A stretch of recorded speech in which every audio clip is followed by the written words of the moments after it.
हनुमान जी से धोखा। करीब 95 साल पहले की बात है। राजस्थान के अलवर इलाके में एक गडरिया भेड़ चराते हुए जंगल में चला गया। अचानक किसी ने उसे कहा कि यहाँ बकरियाँ चराना मना है। बातों बातों में पता चला कि वह इलाके का तहसीलदार था। दोनों में बात होने लगी।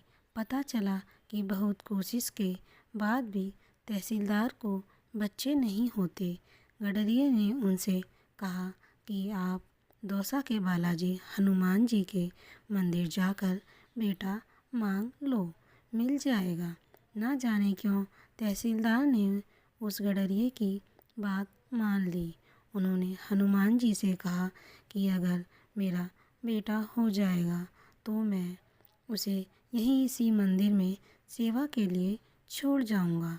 इस बात का जिक्र उन्होंने अपनी पत्नी से भी नहीं किया। मन्नत मांगने के 1 साल के अंदर उन्हें बेटा नसीब हो गया, लेकिन बाप का प्यार अब आड़े आ गया। उन्होंने हनुमान जी से कहा कि मैं अपना वचन पूरा नहीं कर सकता, आपका यह ऋण मुझ पर रहेगा।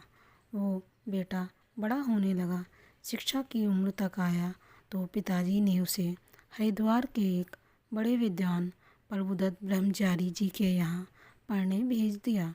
लड़के में अद्भुत क्षमता थी, उसे रामायण कंठस्थ थी। बिना पढ़े वो रामायण का पाठ करने लगा। उसकी ख्याति दूर दूर तक फैल गई और वह साधु सन्यासी और बड़े बड़े उद्योगपति के घर रामायण पाठ करने लगा। जवान होने पर उसकी शादी भी हो गई। एक दिन देश के बड़े उद्योगपति जुगल किशोर बिरला ने अखबार में विज्ञापन दिया कि दिल्ली के लक्ष्मी नारायण मंदिर यानी बिरला मंदिर में हनुमान जी को रामायण पाठ पढ़कर सुनानी है।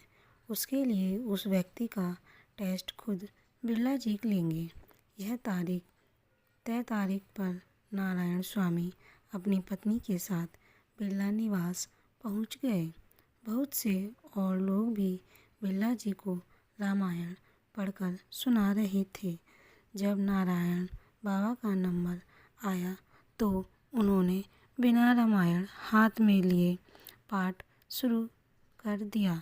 बिरला जी के अनुग्रह पर नारायण ने हारमोनियम पर गाकर भी रामायण सुना दी। बिरला जी भाव विभोर हो गए। नौकरी पक्की हो गई।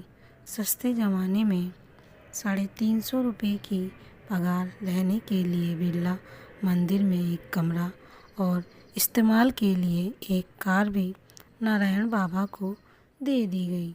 जीवन बहुत बेहद सुकून और आराम का हो गया।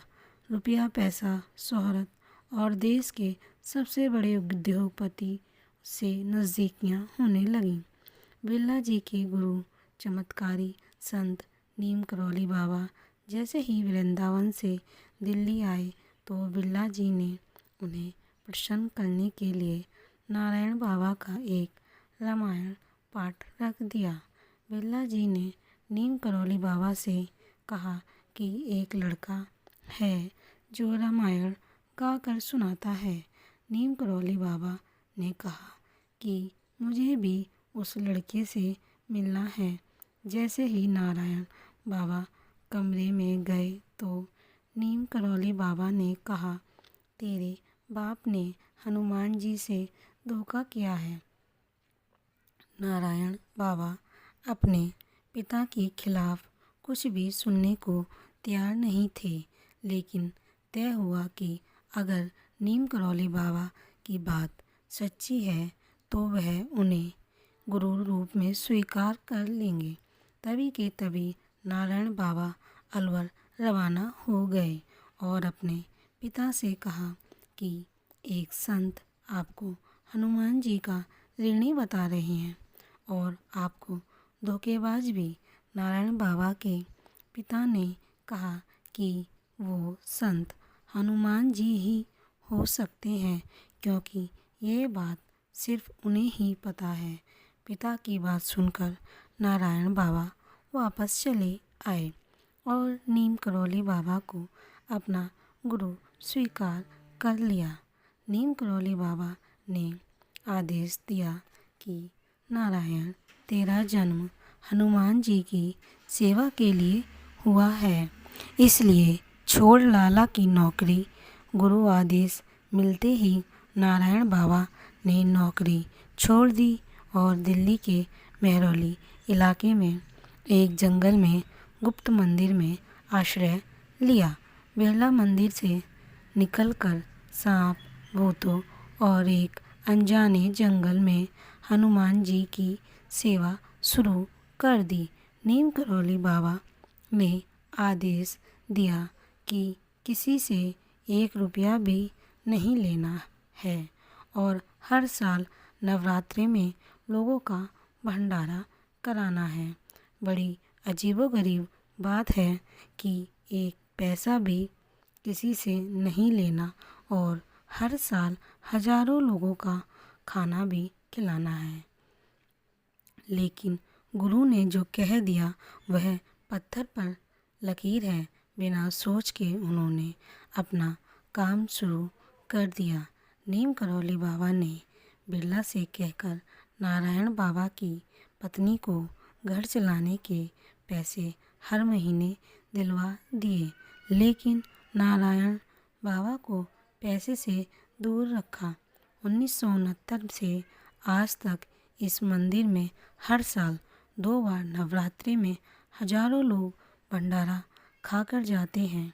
किसी को आज तक इस मंदिर में पैसे चढ़ाते नहीं देखा गया, लेकिन हाँ, प्रसाद पाते सबको देखा है।